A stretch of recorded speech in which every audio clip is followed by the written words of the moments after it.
In July 1940, it looked like Britain's war would be over before it had even begun. France had lasted 6 weeks. Few thought Britain could possibly last longer. Yet over the next 4 months, just 3,000 fighter pilots were to deliver the nation from the jaws of defeat. Their Battle of Britain was to create an aviation legend, the Supermarine Spitfire. It's been 60 years since young men were last trained to fly it. Until now, we've chosen 4 pilots to compete for the chance to relive Battle of Britain Spitfire training, to see if they have what it took to become one of the few.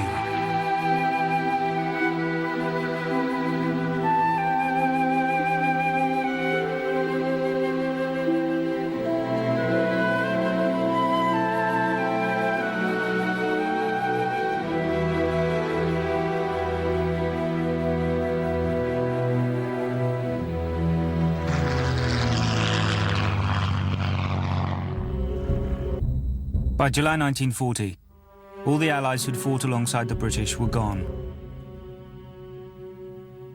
As France collapsed, the British Army was pulled off the beaches of Dunkirk. But there was no disguising it had been a rout. The government was in turmoil, and there were many who believed the only way to avoid invasion was to sue for peace. All that stood between Britain and certain defeat was 20 miles of the English Channel. But there was one glimmer of hope. Even the all-conquering Germans knew that before they could launch their invasion barges, first they would have to destroy the RAF.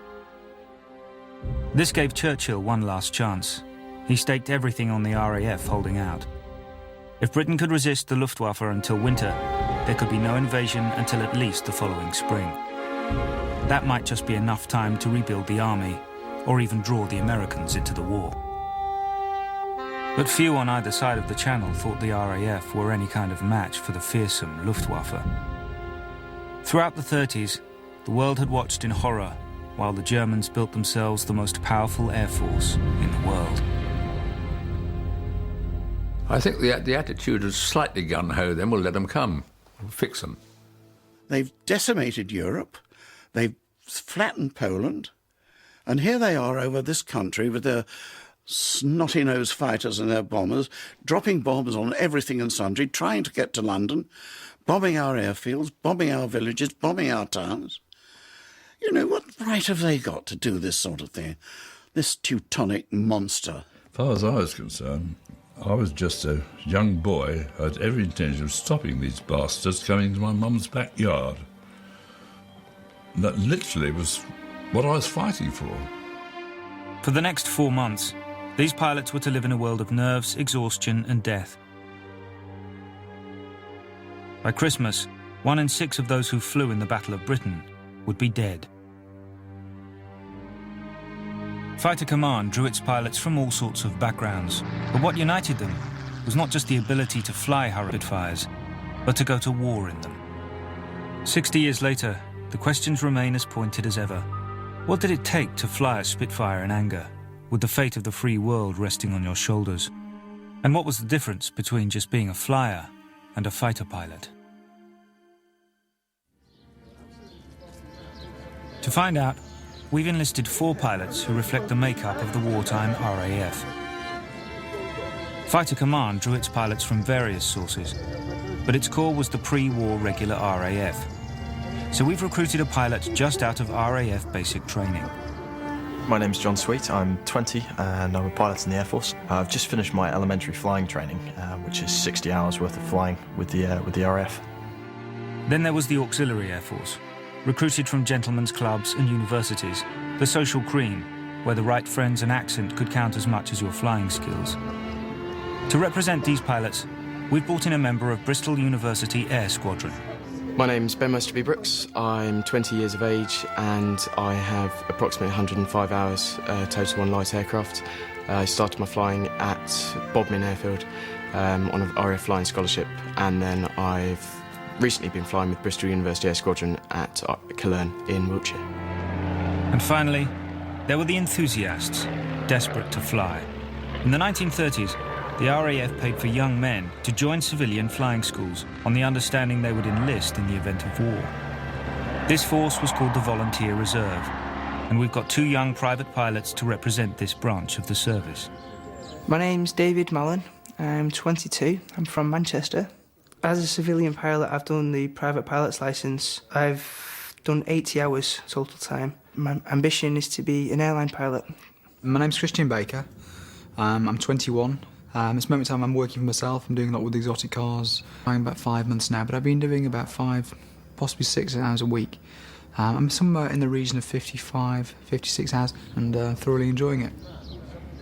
These 4 pilots will be competing for the chance to fly in a plane that has become a legend. However, Britain was lucky to have the Spitfire. When war started, they had been in service with the RAF for barely a year. I was at RAF St Athens doing my engine course, and a pal of mine and I went for a walk across the airfield one day, and standing in one corner of the airfield were 4 aeroplanes. We'd never seen the likes of this. A big head straight up onto the wing and looked in, and there on the rudder bar it said Supermarine. We knew what they were. We'd heard such a lot of talk about them. We thought, oh my God. And that was the first Spitfire I ever saw, parked on St Athens airfield, brand new, never been let off, you know, nothing on the clock. And it was so beautiful. On the ground, standing still, it looked as if it were doing 400 mile an hour. I was open-mouthed. It looked right. It looked like a fighter.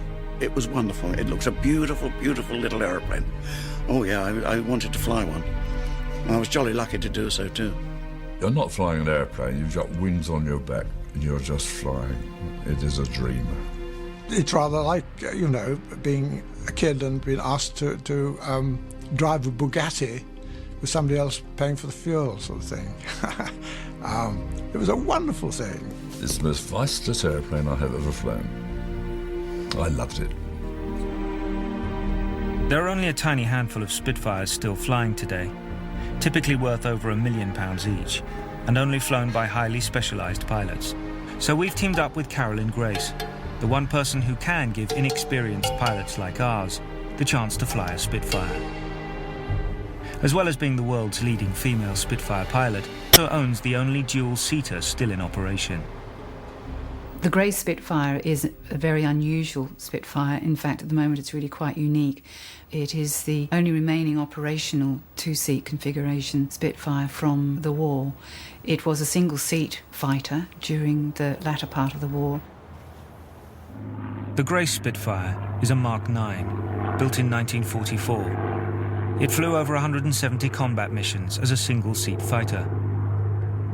It was the first Allied plane to shoot down an enemy aircraft on D-Day, and for this reason, still sports its black and white invasion markings. What saved it from being scrapped, as most of them were after the war, was the fact that it was converted by Supermarine at Southampton as an advanced trainer.